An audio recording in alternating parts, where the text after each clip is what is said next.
ગોધરા સમાચારમાં આપનું સ્વાગત છે. ગોધરા શહેરના પાવર હાઉસ, કુંભારવાડા અને તિરગરવાસ વિસ્તારના રહીશો હાલ નરકાગાર જેવી સ્થિતિમાં જીવવા મજબૂર બન્યા છે.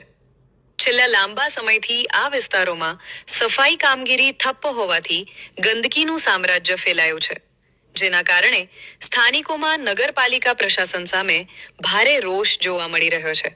સ્થાનિક રહીશોના જણાવ્યા અનુસાર વિસ્તારમાં કચરાના ઢગ અને ઉભરાતી ગટરોને કારણે અસહ્ય દુર્ગંધ ફેલાઈ રહી છે.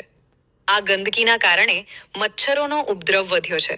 પરિણામે ઘરે ઘરે લોકો માંદગીના ખાટલે પડ્યા છે. ખાસ કરીને બાળકો અને વૃદ્ધોના સ્વાસ્થ્ય સામે મોટું જોખમ ઊભું થયું છે.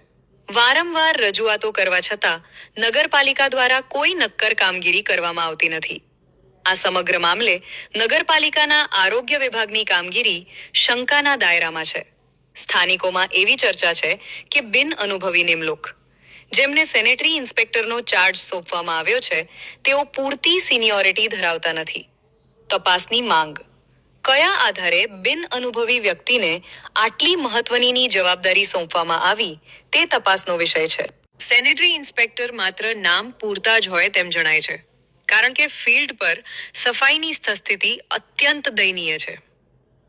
અમે વેરો ભરીએ છીએ છતાં અમારે ગંદકીમાં રહેવું પડે છે.